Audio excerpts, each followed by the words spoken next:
नमस्ते और the deep dive में आपका स्वागत है।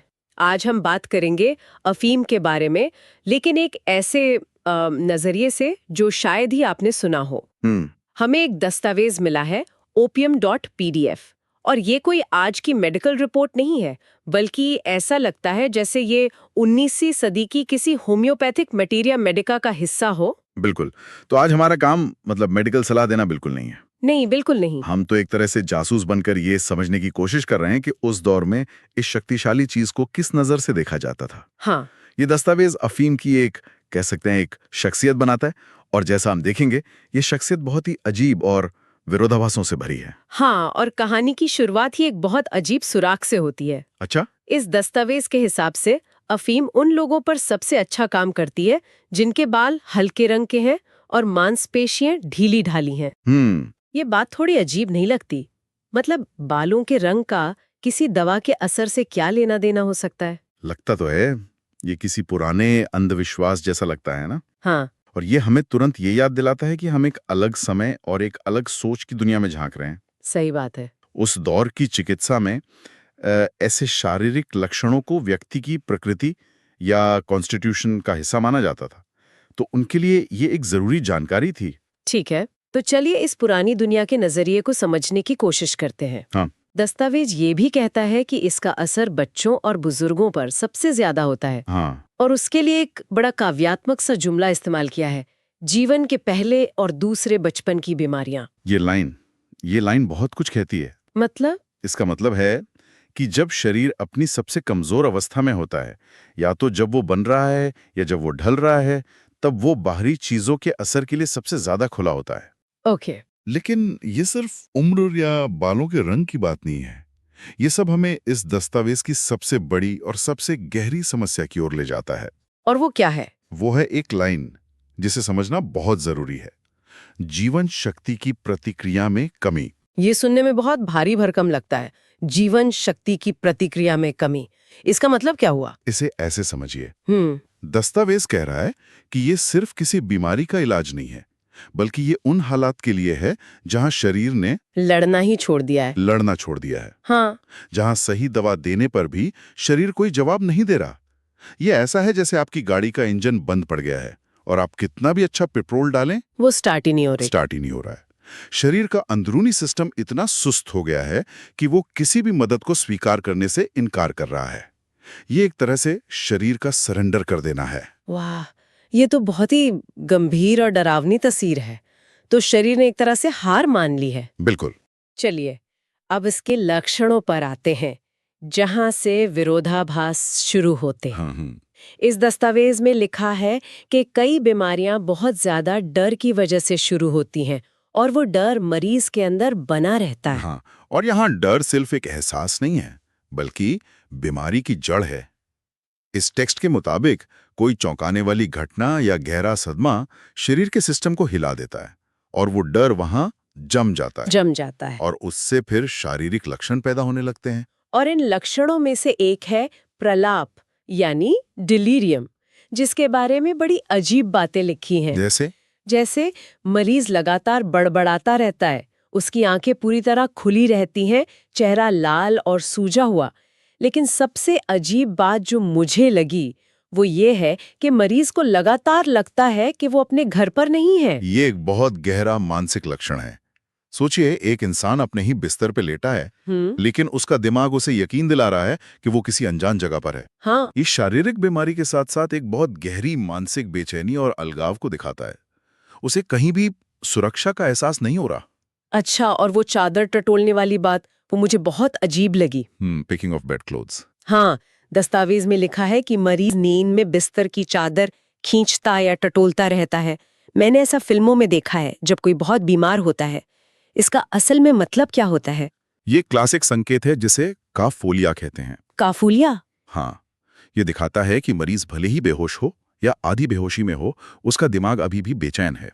अच्छा। शरीर शांत है पर दिमाग भ्रम की स्थिति में है और बिना किसी मकसद के हाथ पैर चला रहा है। ये दिमाग और शरीर के बीच के टूटे हुए कनेक्शन का एक और सबूत है। यही अति संवेदनशीलता बच्चों में भी दिखती है। दस्तावेज बच्चों में होने वाली ऐंठन या स्पैज़म्स के बड़े अजीब कारण बताता है। क्या कारण है? जैसे घर में किसी अजनबी के आने से या फिर माँ के डर जाने के बाद दूध पिलाने से। एक मिनट, क्या ये सच में कह रहा है कि माँ के डर का असर दूध के जरिए बच्चे पर हो सकता है? इस पुराने टेक्स्ट के नजरिए से बिल्कुल। सच में? हाँ, ये भावनाओं और शरीर के बीच एक बहुत ही सीधे और गहरे कनेक्शन की बात है। अच्छा। ये मानता है कि माँ की भावनाएं, खासकर डर, उसके दूध की संरचना को बदल सकती हैं, जो बच्चे के संवेदनशील नर्वस सिस्टम पर सीधा असर डालती हैं और ऐंठन पैदा कर सकती हैं। वाह। आज की साइंस इसे शायद अलग तरह से समझाएगी, लेकिन ये उस दौर की सोच को दिखाता है कि इंसान कितने गहरे स्तर पर एक दूसरे से जुड़े होते हैं। ये तो कमाल की बात है। अब नींद से जुड़ी समस्याओं पर आते हैं, जो अपने आप में एक पहेली है। ओके। किताब कहती है कि मरीज को बहुत नींद आती है, पर वो सो नहीं पाता।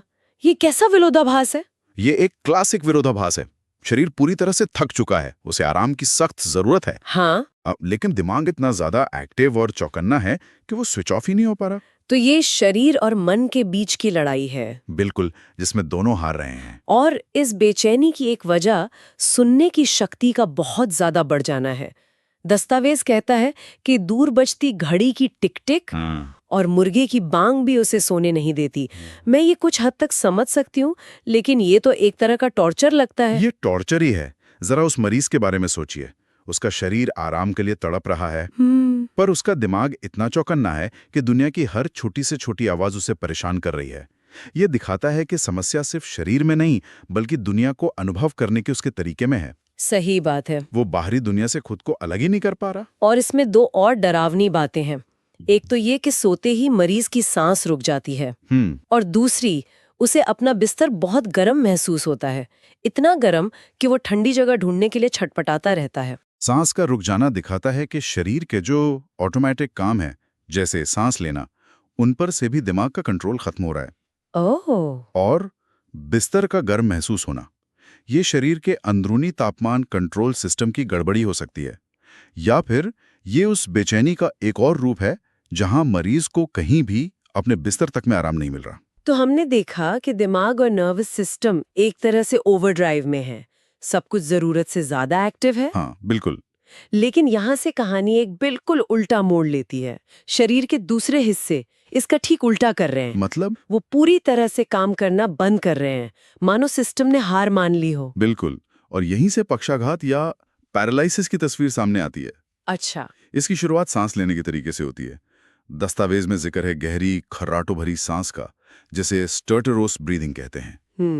ये अक्सर गहरी बेहोशी का संकेत होती है और दिखाती है कि शरीर को सांस लेने जैसी बुनियादी चीज के लिए भी अब मेहनत करनी पड़ रही है। और ये निष्क्रियता, ये पाचन तंत्र तक पहुंच जाती है। हाँ। किताब के हिसाब से आंतों की चाल या तो रुक जाती है या उल्टी हो जाती है।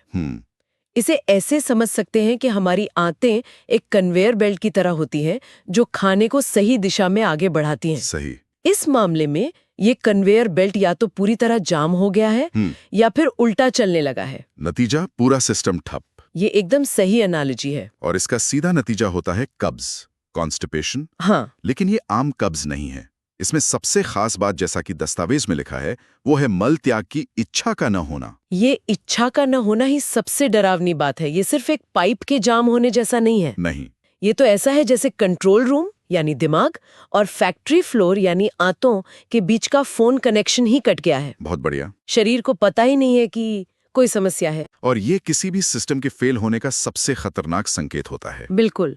और जब मल त्याग होता भी है तो उसका वर्णन भी बहुत खास है, कठोर, गोल, काली गेंदों जैसा। हाँ, मैंने पढ़ा। और एक और अजीब लक्षण का जिक्र है कि मल बाहर आने की कोशिश करता है और फिर वापस अंदर चला जाता है। ओह। ये स्फिंक्टर की मांसपेशियों पर कंट्रोल पूरी तरह से खत्म हो जाने को दिखाता है। ये शरीर पर नियंत्रण खोने का एक और भयावह उदाहरण है। और यही हाल पेशाब के सिस्टम का भी है। मूत्राशय भरा हुआ है लेकिन पेशाब बाहर नहीं आ रहा। फिर से वही कहानी, सिस्टम जाम है। हाँ, लेकिन यहाँ लेखक एक बहुत बारीक अंतर बताता है जो उस दौर के डॉक्टर के लिए बहुत जरूरी रहा होगा। अच्छा। वो अफीम की तुलना स्ट्रामोनियम यानी धतूरा से करता है, जो खुद एक बहुत शक्तिशाली पौधा है। तो ये तुलना क्यों? ये इसलिए जरूरी है ताकि चिकित्सक लक्षणों के छोटे से छोटे अंतर को पकड़ सके। और वो अंतर क्या है? के कारण उसे बाहर नहीं निकाल पा रहा। अच्छा। जबकि धतूरे के मामले में समस्या और भी गहरी है। वहां पेशाब का बनना ही बंद हो जाता है। ओहो, तो एक में समस्या निकासी की है, दूसरे में उत्पादन की है। बिल्कुल, ये उस दौर के निदान की सटीकता को दिखाता है। तो इस पूरी तस्वीर में ऐसी कौन सी चीजें हैं जो इन लक्षणों को बेहतर या बदतर बनाती हैं? दस्तावेज के मुताबिक गर्मी से पसीना आने पर और नींद के दौरान और बाद में हालत और खराब हो जाती है। नींद के दौरान हालत का खराब होना खास तौर पे दिलचस्प है, क्यों? क्योंकि नींद जो शरीर को ठीक करने के लिए होती है वही लक्षणों को और बिगाड़ रही है। ये शरीर के प्राकृतिक चक्र के पूरी तरह से उलट जाने का एक और संकेत है। और आराम किससे मिलता है? ठंडी चीजों से और लगातार चलने से। हाँ, ये लगातार चलने वाली बात मुझे थोड़ी अजीब लगी। ये बहुत महत्वपूर्ण है। ये दिखाता है कि शरीर की अपनी अंदरूनी हरकतें बंद हो चुकी हैं, इसलिए उसे काम करते रहने के लिए एक बाहरी मजबूरी की जरूरत है। अच्छा। जैसे ही इंसान रुकता है, शारीरिक सुस्ती और पक्षाघात हावी हो जाता है। लगातार चलना उस जीवन शक्ति की कमी को दूर करने का एक बाहरी कृत्रिम तरीका है। और इलाज के तौर पर भी दस्तावेज कुछ ऐसी ही चीजों का जिक्र करता है। तेज कॉफी, नक्स वोमिका नाम की एक और दवा, और फिर से वही लगातार घूमते फिरते रहना। ये सब तो उत्तेजक चीजें हैं। बिल्कुल। ये तो एक बंद पड़े सिस्टम को धक्का देकर चालू करने की कोशिश जैसी लगती हैं। तर्क यही है कि एक ऐसी प्रणाली जो पूरी तरह से सुस्त पड़ गई है, उसे जबरदस्ती उत्तेजित करके जगाया जाए। इस पूरी कहानी में एक आखिरी तस्वीर है जो खासकर बच्चों से जुड़ी है और बहुत ही दुखद है। कौन सी? दस्तावेज में मेरेस्मस नाम की एक हालत का जिक्र है जिसमें बच्चा सूखता चला जाता है।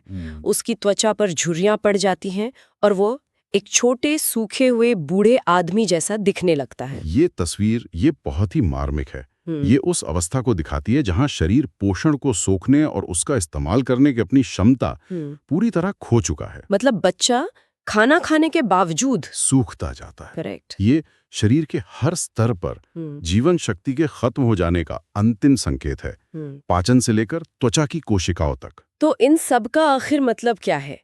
आज हमने इस पुराने दस्तावेज के जरिए देखा कि ये अफीम को विरोधाभासों की एक चीज के रूप में कैसे दिखाता है। एक तरफ दिमाग है जो हद से ज्यादा एक्टिव है, जिसमें भ्रम है, डर है और लगातार बड़बड़ाहट है। सही। तो दूसरी तरफ शरीर है जो धीरे धीरे बंद हो रहा है, लकवाग्रस्त हो रहा है। सही कहा। ये एक ऐसी तस्वीर पेश करता है जहां शरीर का कंट्रोल रूम पूरी तरह से गड़बड़ा गया है। हाँ। सिस्टम जैसे पाचन और उत्सर्जन पूरी तरह से ठप पड़ गए हैं। ये शरीर के अपने ही खिलाफ काम करने जैसा है। बिल्कुल।